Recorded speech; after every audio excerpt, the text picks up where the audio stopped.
Hello, thank you for joining BookBound 2020 of From Home Literary Festival. My name is Jamie Trower, and I'm here to host the discussion between the authors, the amazing Max Porter and the incredible Will Harris. This event is being curated in partnership with Wasafiri magazine to raise money for the UK-based mental health charity Mind. Mind provides advice and support to empower people experiencing mental health issues. The statistics show that on average, 1 in 4 people will experience a mental health problem in a typical year, and 2020 is not a typical year. Make your donation to support Mind using the link to the BookBound Just Giving page displayed below. You can find out more about BookBound, Wasafiri, Mind, and our authors by visiting our website, bookbound2020.co.uk. And now on to our event.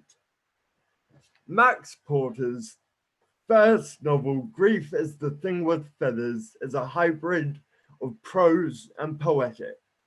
It is a masterpiece telling of a grieving family of a Ted Hughes scholar and his son. Last year, Max's second book, Lanny, was released and is much the same in its nitty-gritty design. It was released and longlisted for the Wainwright Prize 2019 and the Man Booker Prize 2019 and centers around rural English community life and childhood in the response of social division and ecological crisis. Will Harris is a poet and critic from London. He is the author of the chapbook All This Is Implied, the essay Mixed Race Superman, and debut poetry collection Rendang. Rendang is a collection that utilizes and questions the narrative poetic, drawing on heritage, identity, memory, and observation to create a moving, accessible, and highly intellectual work. His poems have appeared in The Guardian, Grandad, sorry, I completely mispronounced that, the London Review of Books, and the anthology 10 Poets of the New Generation.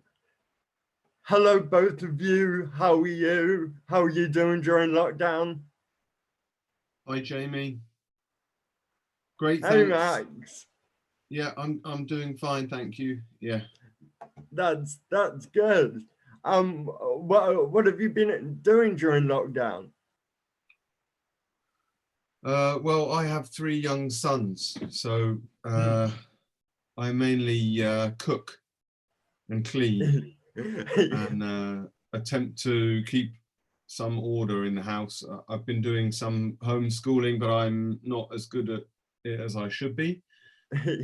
So my wife and I are just trying to keep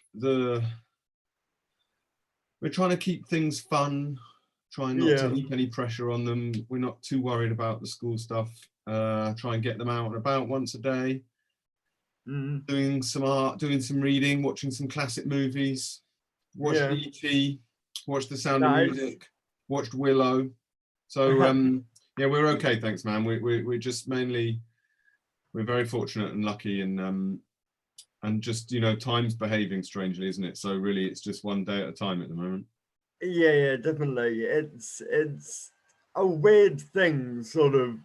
A couple of weeks ago, a couple of months ago, rather, and nobody would have like even expected that the whole world would be in lockdown, and like nowadays, I do think these sort of situations, you do have to see the silver lining. I suppose, like BookBound has come from the fact that we can't have usual writers festivals during this.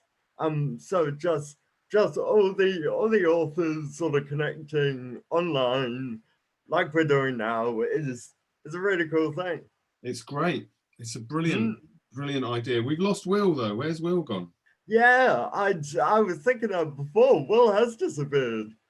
Is it like a real festival where he's just seen the drinks on offer? He's realised. I tell you what, mate, he's just been like, forget this. I'm out of it. I'm out of here. Yeah. I did my 5-minute thing. Now I'm gonna go get the free booze. Yeah. Cool. Have you been? Obviously, when we find Will again, I'll probably ask him the same questions. But have you been reading anything interesting during lockdown? You just said you were mostly looking after your son. Yeah. I haven't been reading a huge amount. I've read some quite good fiction. A friend of mine who's actually an oncologist and works in a hospital said to me that I ought to be reading Virginia Woolf. He'd been finding Virginia Woolf very therapeutic. So I just read To the Lighthouse, which is obviously extraordinary. And that's actually crazy because I started To the Lighthouse 2 days ago. Oh, great. Yeah. Well, it's there you go. Something else, isn't it? So I mean that's been good actually, because that's such a good book. I mean, I was reading that at sort of 3 a.m. and when I couldn't sleep, and it's such an sort of invitation to think about consciousness and the way that the form one chooses for any type of undertaking, descriptive undertaking, and the way you move around inside the character's head in the first half particularly has been really helpful for me thinking about some other work. So that's been good. Been reading a lot of poetry. Been reading quite a lot of kids' books. But not the attention span is not where I'd like it to be, Jamie, if I'm being 100% honest. Yeah, that's I've been crafting. I've been making quite a lot of stuff. Nice. I've been making tiny little, I'll show you, I've been making tiny little naked men in FIMO swimming pools. I don't know if you can see that. There's a little blonde one who looks a bit like Donald Trump. They're about that big. That's some art right there. There's another one there, little fat man in a pool. Wow. So that's so artistic, so moving. If nothing else comes of this, I've done that.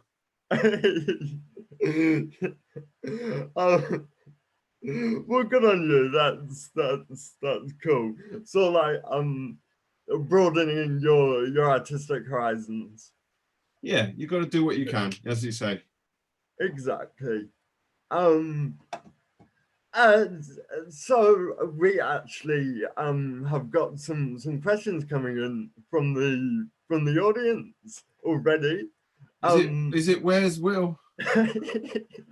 Well, it should be, because I'm starting to get a bit worried. So the question is, does writing come naturally, or do you struggle to put pen on paper? Oh, that's a nice question. Yeah, it does. What I don't struggle to do is put pen to paper, literally.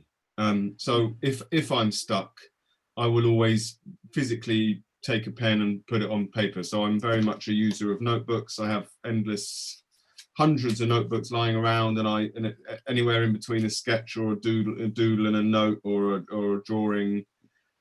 So that is sort of an idea storehouse for me. Do I ever struggle to sit down and do the work? Yes.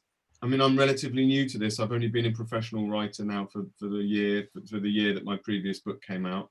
Before that, I was an editor, and before that, a bookseller. So the idea that this is now my occupation and how I might put food on the table is relatively new to me. And yeah, I do struggle with the idea that I ought to sit down and write every day. I'm yet to kind of take myself seriously as a writer in a kind of domestic sense. I almost feel a tiny bit embarrassed saying, "I'm right, you guys, I've got to go off and do some work," when that work involves creativity or even thinking for a bit of time and not doing any actual work.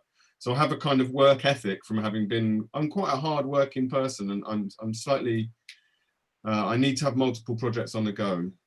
So when I can't actually write, or don't feel I should be writing, I'm doing a lot of collaborations because that allows me to be in other people's practice, other people's mindset.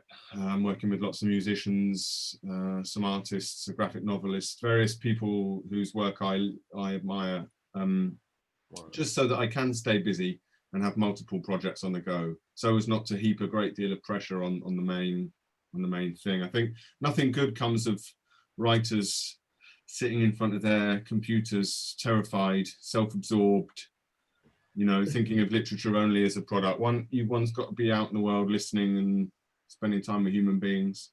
And, you know, ultimately, and lockdowns really brought this home. Ultimately, my first responsibility is as a caregiver to my children. So if I don't write very much in these 5 weeks, but they're okay, then I think it will be all right. Would you say that you have like any usual like rituals in your writing?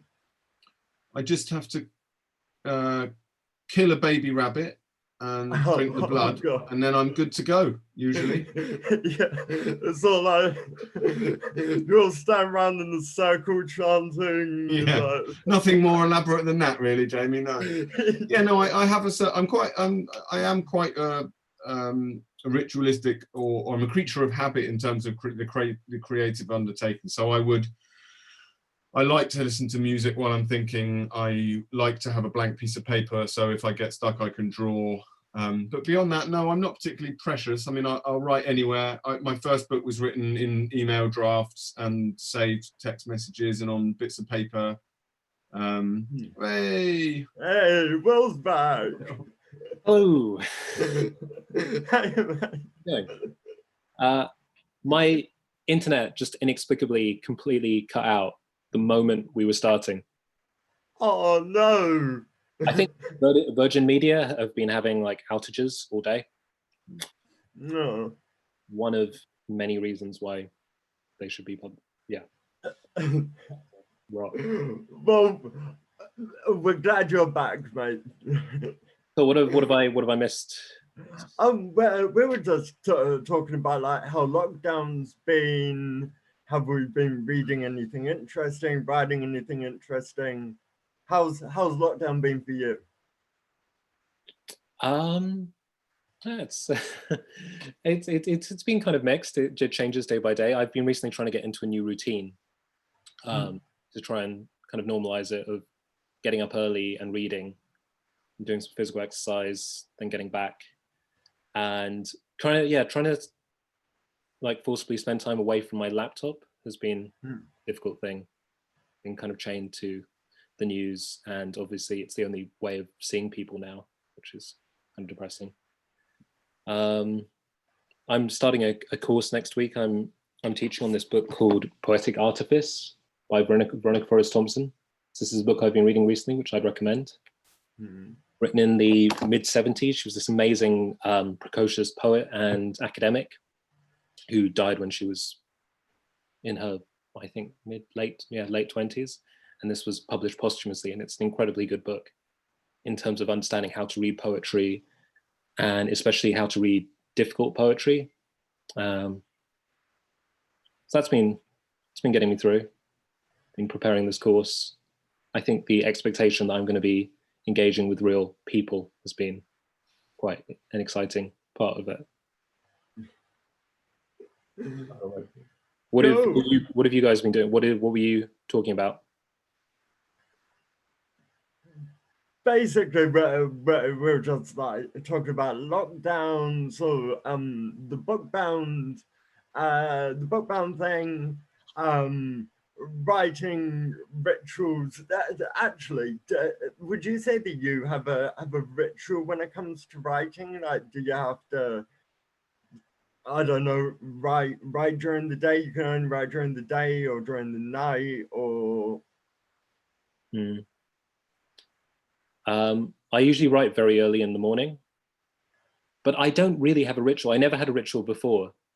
I used to just fit it in between things, but I think because I now have this kind of open sea of time, I've had to enforce a ritual on myself to just in order to get things done.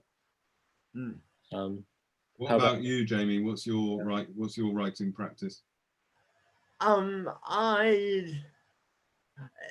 It seems I'm mostly nighttime writer. I've always been a nighttime person. So yeah, nighttime is the right time. Yeah, man. I definitely, yeah. So like the days ended. I can now sort of declutter all of its events on paper. So yeah, nighttime, usually with a cup of tea, you know, nice Earl Grey. But yeah, no, nothing too manic. I don't go killing animals like Max apparently does. That's what you do for your inspiration, Max. Yeah. Not as part of my writing ritual. Oh, right. I said I answered it quite literally. I have a set of elaborate shamanistic rituals I enact in order to get the work done. Yeah. To get the good stuff. That's Well, cool. when you're writing poetry, do you have a different working method to when you would be writing essays or academic work?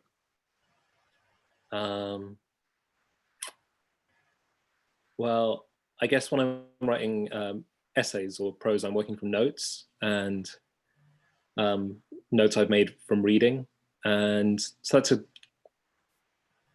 the main thing. Or most of the work for that is making notes. It's more like a kind of accretive process, whereas when I write poems, I just kind of set aside a little chunk of time and kind of mainly free write, or I edit what I've written before. But yeah, no, it's what about with you? I tend to it's like a smash and grab situation. I do whatever I can whenever I get the time. I tend to avoid actually having any wide open space and calling it writing time. I'm much better, and it's much more generative for me to think, oh, quickly run and write that down, and then I tend to start with a line or a drawing and then build up from that. So I never write great swathes of prose. I collage my way towards things of length. But that would probably reflect the slightly uneasy position I occupy as a writer anyway. It still feels like somewhere in between music, art making, mark making. You know, I certainly come at it from that side of things, or even songwriting, I suppose. I certainly come at it from there rather than the more mathematical or architectural position I know some writers come from. How do you go from the drawing to the prose? Because I think I heard you say that about Lanny, that it began with a lot of drawings. Well, sometimes they'd be explicit or diagrammatic things. You know, the map of three bodies on a place, or and even like with Lanny, endless drawings of trees, but you know, something like the bird's eye view of a place. Trying to think in non-human or different ways about what a place is and to the people that are in it. So just sort of trying to loosen up my thinking about something like the idea of place or the relationship between the human and the non-human, and that might be better done just doodling, just because that's the way I can think.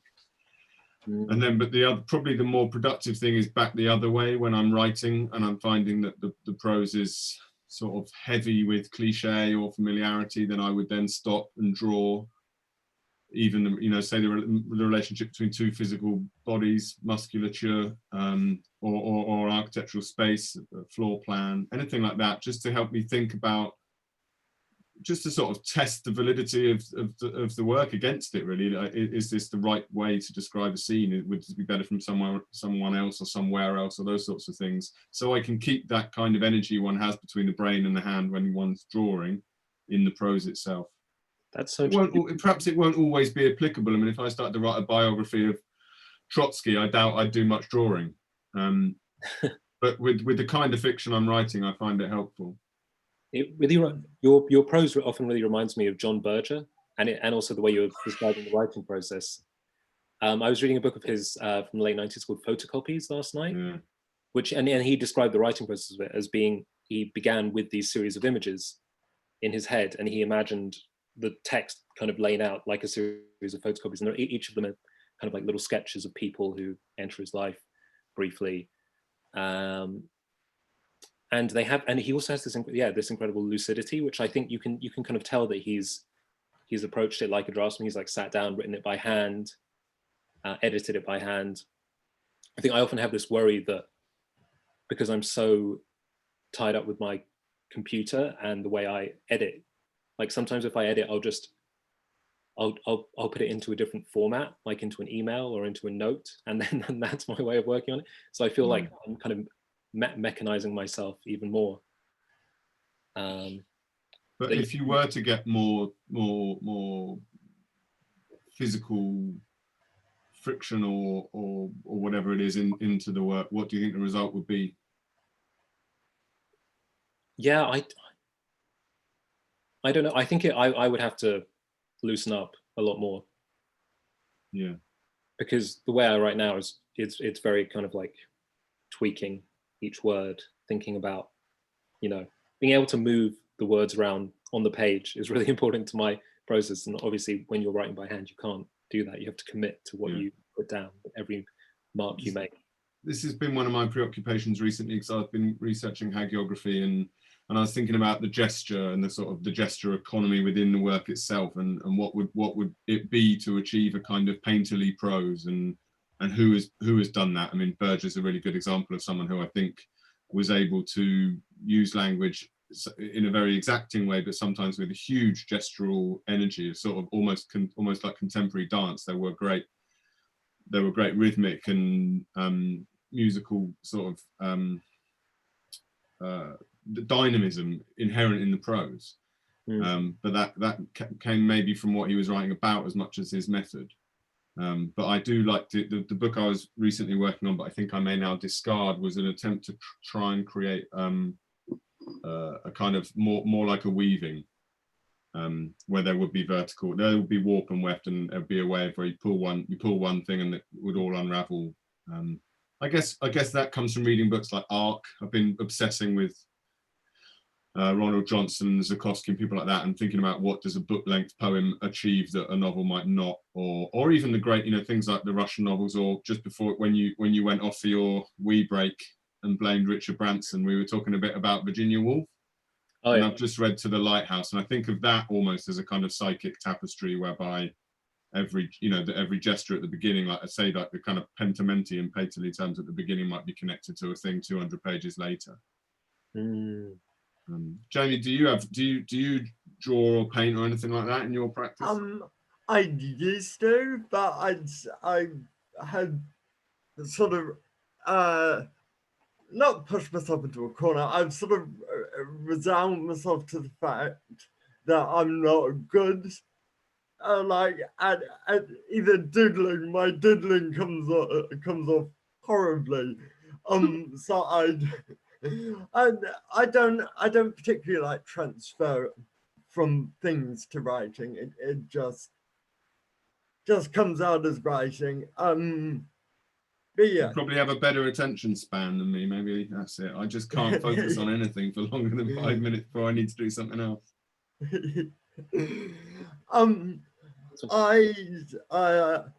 I'll start asking a couple of questions, and I'll also keep an eye on the audience questions as well. So I'm going to start a question off with a quote, actually, from the Vietnamese American poet Ocean Vuong, who is fantastic, and you guys have to check him out if you haven't checked him out already. In his debut novel entitled On Earth We're Briefly Gorgeous, Vuong thanks a colleague in the acknowledgement section and goes on to say the rules are merely tendencies, not truths, and genre bounds are only as real as our imaginations are small.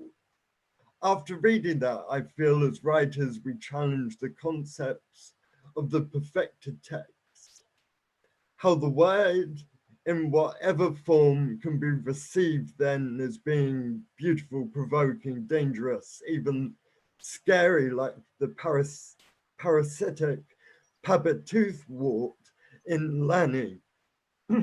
And I suppose maybe even a bit sexy if we're breaking all the rules.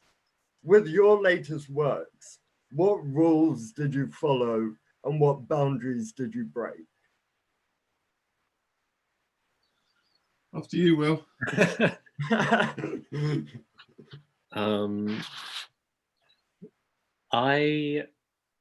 What rules did I break? Well, maybe a big thing for me was working with Rachel Allen, the poet, who was my editor.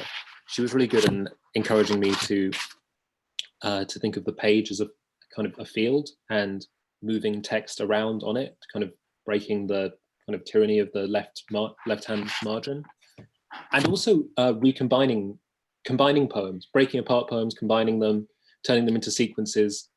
That was yeah, as illustrated by my assistant. That was quite a kind of taboo breaking thing, or like a personal taboo breaking thing. I think with boundaries, I kind of see it more in personal terms. Yeah, I guess putting an image in. I mean, that's not really, no, the thing is, everyone has done what you imagine is boundary pushing at some point before. All that really matters is whether it's useful to you, or whether it's part of you, whether you're pushing some internal boundary. Like, so for me, breaking up a poem and recombining it with another one was kind of, I was doing that was not about the kind of like act of breaking, but about the act of discovering something new in the process of doing it. What about you, Max? Well, one of the things I like about your book is that you don't do those, they're not gimmicks. You're not doing those things to ramp up any idea of the author's cleverness. They're integral to the function of the collection as a whole and what it is you're trying to say about what's come before and the literary traditions that you're speaking to and the personal or psychic things, political things that you're trying to interrogate in the work. They relate to that effort. And I guess I'd say the same with Lanny. I was thinking very much about the novel. What do we do with the novel? Or sort of in theatrical terms, really, you know, when what are we expecting of our readers? To what extent is it a collaborative enterprise? If I therefore ask certain questions of my reader in part one, would I then be able to try what appears to be, like, for example, a modernist strategy of removing all the characters' names, or something from you borrowing the techniques of magic realism or children's books or even poetry? Am I doing that to appear as the writer to be clever, or to even seem experimental, to kind of pitch the book in an experimental space? No, I'm doing it for the aims that the book has, which are integral and part of the book's storytelling ambitions, as well as its aesthetic ambitions. So yeah, I think I guess breaking the rules for the right reasons. And I totally agree with you, Will, that those decisions tended to be made best by me when it was actually in collaboration with my editors, who were very, very generous and insightful about when I was doing those things for the right reasons, i.e. for the book's reasons and not for my own. I mean, I had an experimental device in the book that ended up not being in it. And I think it was some of the best writing I'd done on this subject. It was the father figure in Lanny, so it was on the subject of masculinity, sort of late capitalist masculinity in the developed world, and they quite rightly pointed out that it didn't belong in the book. It was an experiment that didn't relate to what the book's, to sort of centrifugally to the book's coherence as a work of art. So. It's so important to be edited and to hear your editors and to be reminded by your editors who work with multiple different books across any given period what the possibilities are in the form that you've chosen. I mean, Rachel, you know, as you say, you know, having images, having typographical play, and as you say, none of it's new. There was a deep sort of sense with Dead Papa Toothwort's language in the stuff he overhears dancing across the page, and like a couple of graphic designer friends of mine were like, God, as if that's new.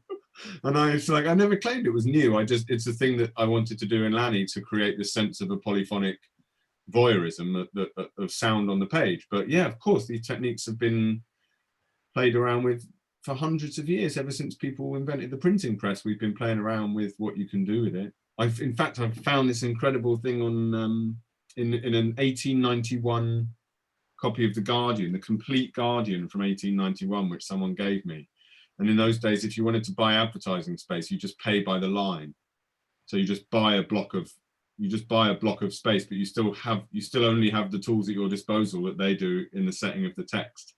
So you have to do things like say, you know, Will Harris hair wax, Will Harris hair wax, Will Harris hair wax, Will Harris hair wax. And obviously they got quite good at doing little concrete, you know, so in the shape of a moustache or a head. It's brilliant.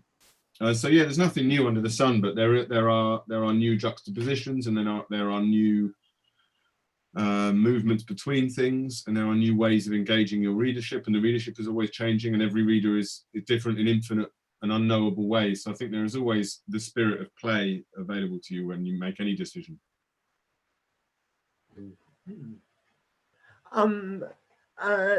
next question is for Will.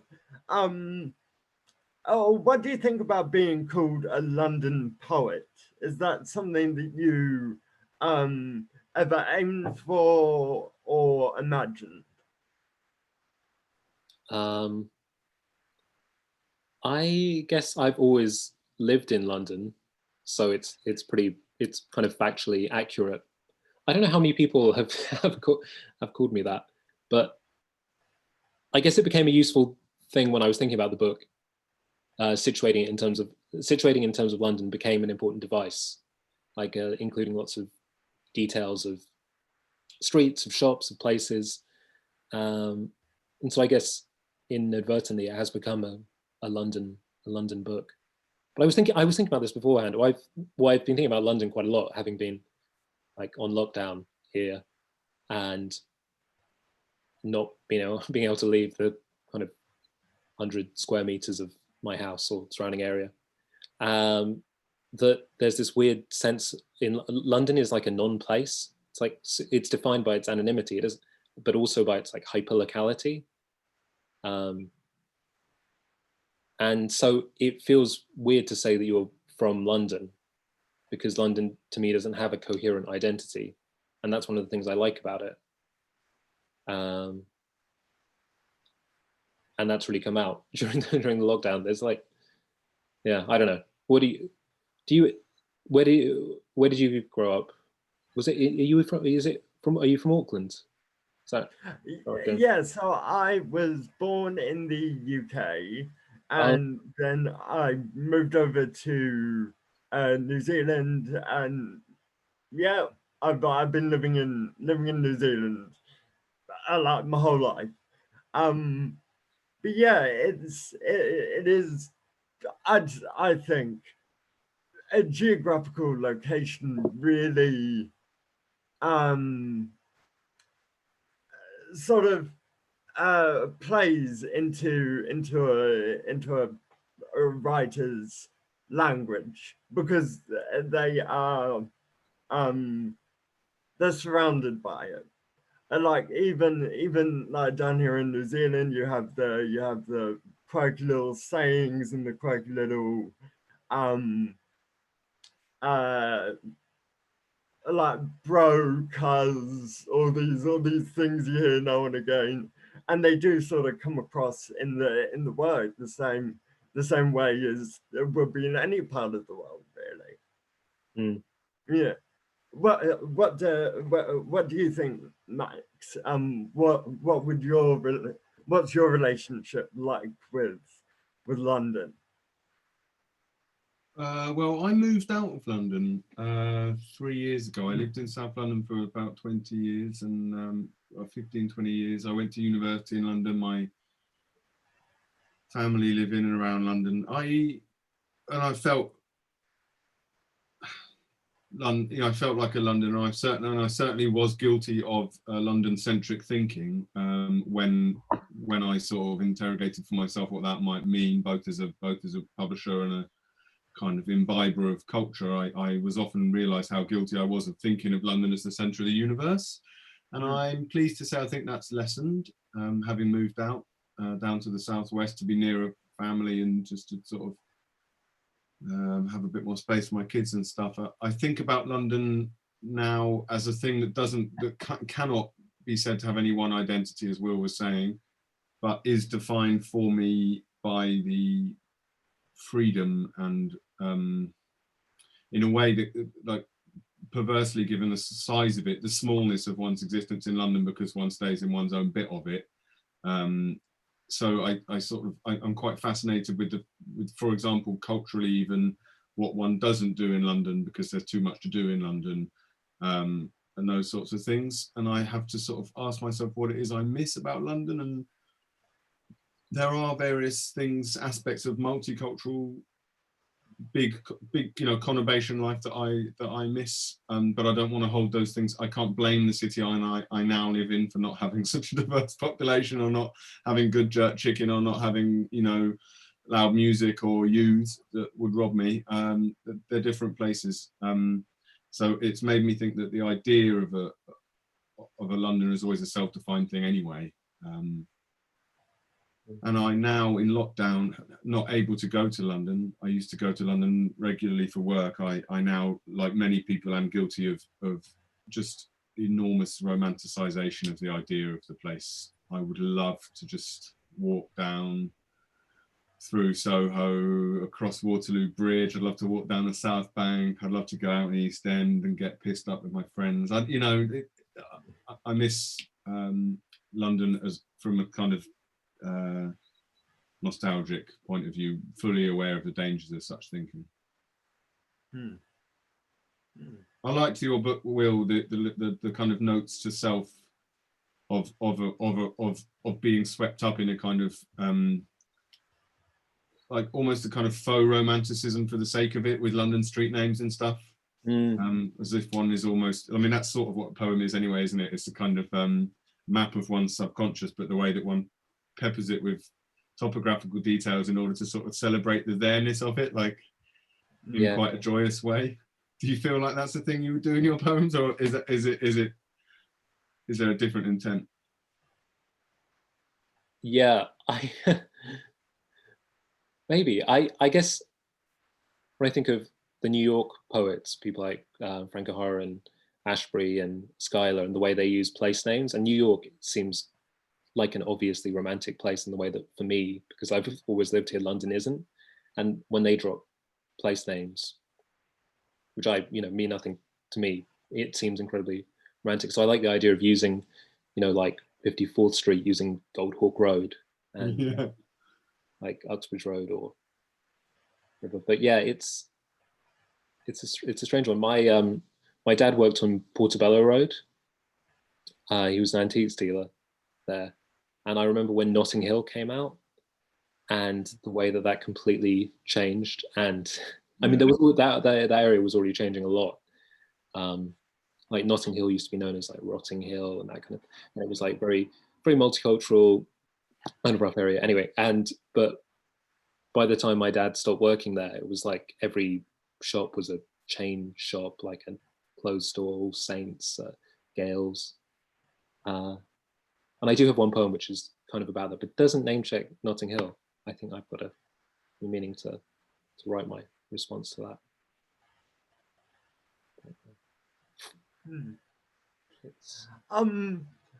Well, in rendering in the poem Lines of Flight, you write, a life should not just be mean. To mean as a poet assuredly is to create something that can be taken away and dissected.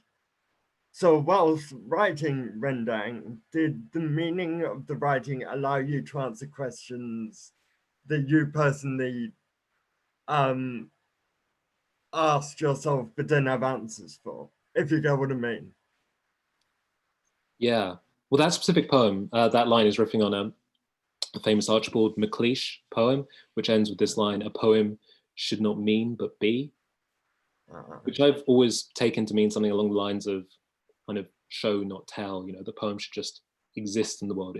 It shouldn't have like palpable intentions on the reader. That's like the Keats line. You shouldn't know what the poet's thinking. It shouldn't lay bare its commitments. And that poem in particular is about the torture of political dissidents in Turkey. So those were people who, for them, their commitments, they were prepared to die for. It was like it became an existential question for them, what they believed. You know, meaning and being were kind of combined. And I think in a lot of the poems, I like to kind of foreground meaning. You know, the whole idea that a poem you should just kind of hold back what you think, that a poem can't be composed of thought, of ideas, to me seems to foreclose so many possibilities for what you can do within a poem. Like a life should not just be but mean. Yeah, the life is about more than just being. It's about the meanings that we ascribe to things. Yeah, cool. That's What about you? Do you think your work, I was thinking, you kind of it feels like it has a kind of political commitment to it as well. You've kind of got a range of voices and styles. How would you answer your question?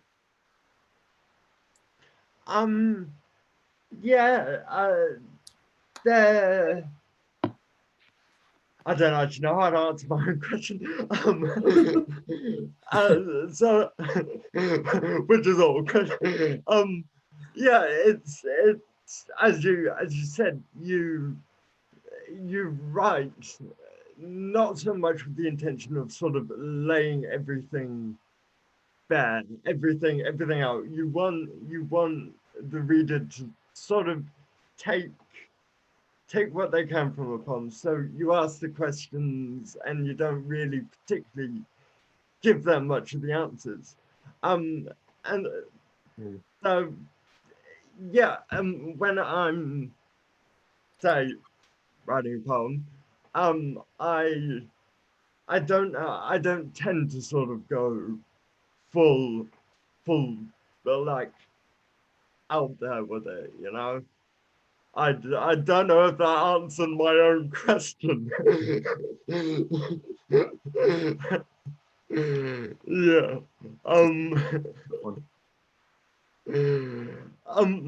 Okay. Max.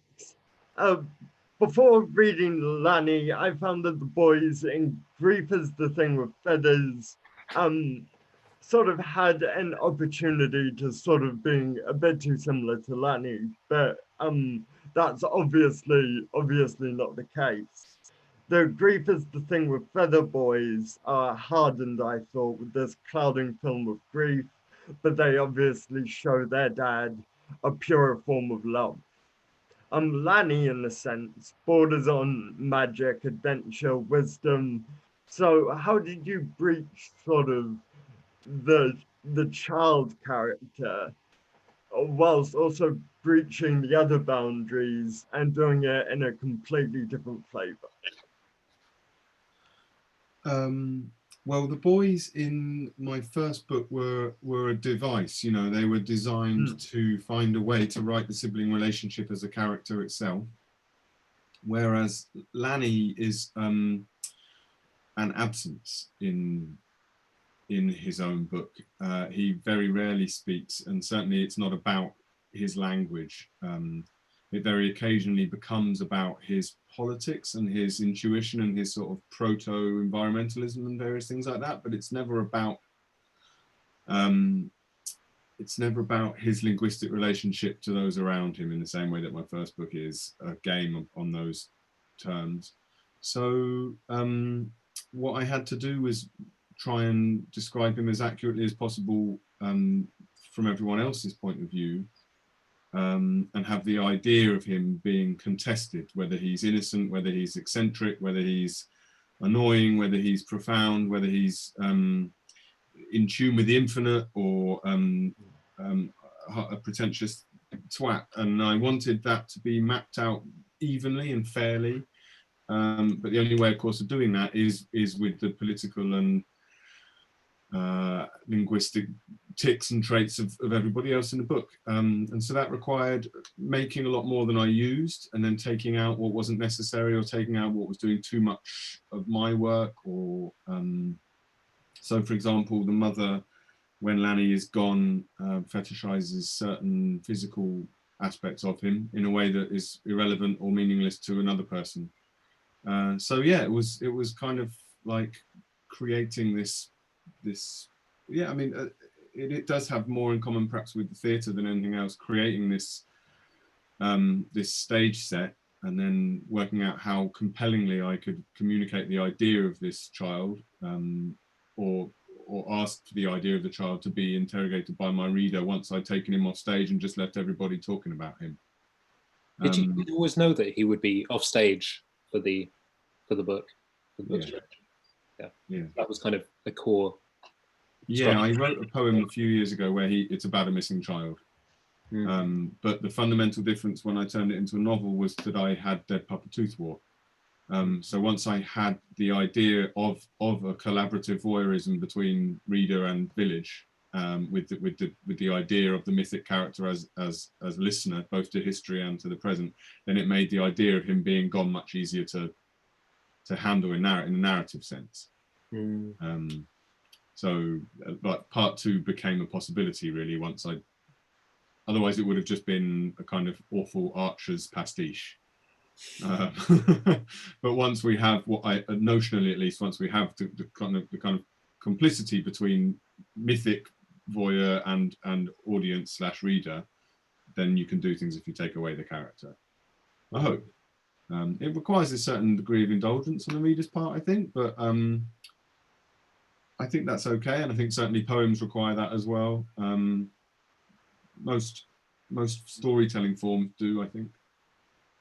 I feel like you accept it pretty quickly that you're not going to meet Lanny, but then you get a really rich and full sense of him through these other characters. You mean you kind of don't notice basically very quickly. I hope so, yeah. I hope so, and then yeah, you do get a little bit of him, and then I think that you, I think it's the same way as like the idea that characters in the novel are two-dimensional things to be slid on and off. But if what you're shown is telling enough, if there's enough nuance in what you're in the kind of editorial decisions that have been made about what you see and don't see, then a kind of three-dimensionality will occur naturally for the thinking or feeling reader anyway. It's a bit like the suspending of any kind of artifice in puppetry or animation or opera, anything that has a very elaborate mechanics of display or performance. I think then that you very early on, I mean, for me, page 1 is me saying, come on, this is a guy made of condoms and brambles and barbed wire. I'm not asking you to do this literally. I'm asking you to go somewhere with me that is beyond the flatness of that premise. And for some readers, that's not going to be interesting or worth 12 quid. My favorite section, one of my favorite sections, is the bit where Dead Papa Tooth was giving the is it the Fanta coat? Fanta lid, yeah. Yeah, the Fanta lid, a tour of the village. That's my favorite bit, Will. Thank you. Oh, yeah. I don't really have any comment beyond that. I think if you can give a cameo to a big corporate soft drink in a book, you should. Yeah, how much did you get paid for that from? Money you poets will never even dream of. Will. Which is funny because actually the advance for my first book was really small, obviously because it was an experimental novel that they thought would sell 60 copies. But when I rang back and went, oh God, wow, they went, think of it as a poet's advance.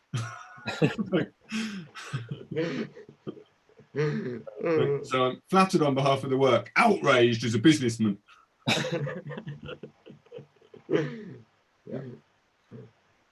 Can I ask, Jamie, can I ask Will a question, both of you a question about what you're working on next? Yeah. Jamie? Oh, well, Here on the screen. I don't know if it's like that for everyone else. I am currently working on a poetry collection about movement, most probably. Well, not most probably. It's going to be about trains, which sounds a bit lame, but yeah, it's a work in progress. I've been reading an awful lot and researching an awful lot about trains. Nice. And I like the movement of them. I like how even in their movement they sound somewhat iambic, or they have a meter to their movement, which I'm vibing with. Nice. So yeah. Have you read Train Dreams by Dennis Johnson? No, I haven't. I shall put that on the list. It's just a short book, so just a novella. It's about 100 pages long, but it's one of the great American novels I've ever read. Incredible. Oh, but I'll check that out. I'll make sure to. What about you, Will? At the moment, I'm working on two things. I'm trying to write an essay about essentially about fascism, but the angle I'm trying to work is the relationship between dreams and fascism. And I've been trying to find as much firsthand documentation as I can by mainly Italians and Germans in the early part of the 20th century recounting their dream life. And I'm also maybe going to write about a few films where fascist imagery plays a big part. And I'm not exactly sure what the central argument of it is, but I've always had this kind of like side interest in it. One of the poems in Rendang is about this neo-Nazi called Richard Spencer, and I imagine 7 dreams that he might have had.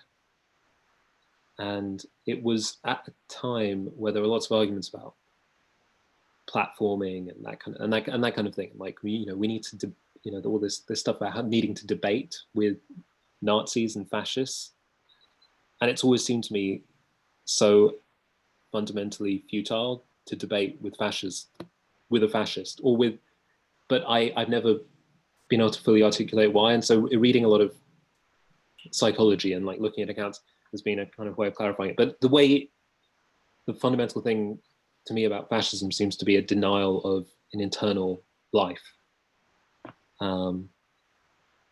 and which kind of manifests in a form of like outward psychosis. And so to argue with someone on a rational basis about their beliefs when what's going on is so clearly internal it seems to be like you're kind of like fighting all the wrong battles. And I've also been trying to write some poems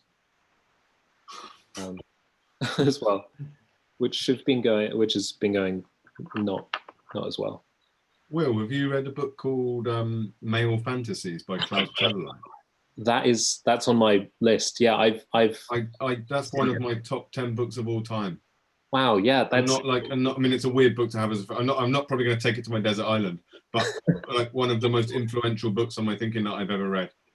It's absolutely extraordinary about the fantasy of the ego outside the body and the kind of desire to penetrate the world and how compelling the early fascist propaganda was. Yeah, and it's eerie how similar the rhetoric is around it. So that's an account of these like kind of marauding bands of mercenary soldiers after the First World War in like early 20s Weimar Germany who like went around hunting down communists in Bavaria and like and the language they use, it's just so similar to the kind of like language of like incels. It's all about like hunting down like impure communist women and like to uphold the like this like pure idea of Germany, a kind of virile masculine Germany. it's an incredible book, and it's kind of a keystone for me in my feminism way, as an explanation of male psychosis, like as an explanation of like the military industrial male death drive, is just extraordinary. I love that we've ended up on this, and I squarely blame you, Will. Yeah, I'm sorry. Yeah, I don't really know. Sorry, Jamie, you came for writing tips and we gave you Nazi death fantasies. That is all. But unfortunately, guys, we've actually run out of time, so we're gonna have to cut this little chitty chat short. Which is, I can see how gutted you look, Max, mate. You look very sad, and I'm sad. Like, I'm sad.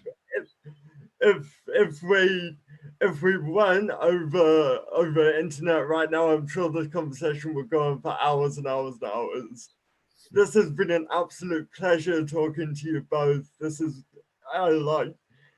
I'm still fanboying. I'm not gonna lie, fanboying on you both. This has been fantastic. Thank you so much. Thank you, to Jamie. Max Porter and Will Harris, and to everyone at home for joining BookBound 2020 for this event.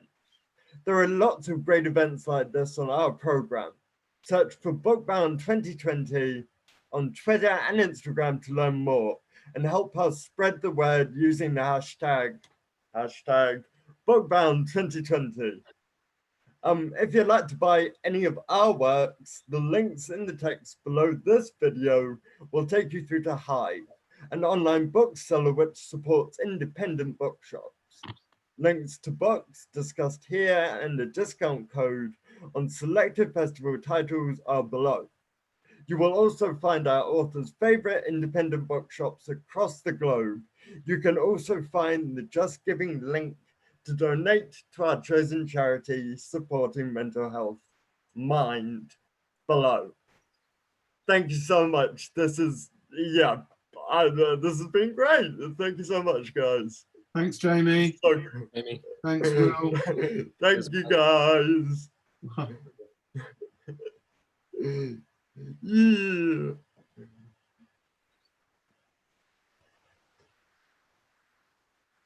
Is it done? Yeah. I don't.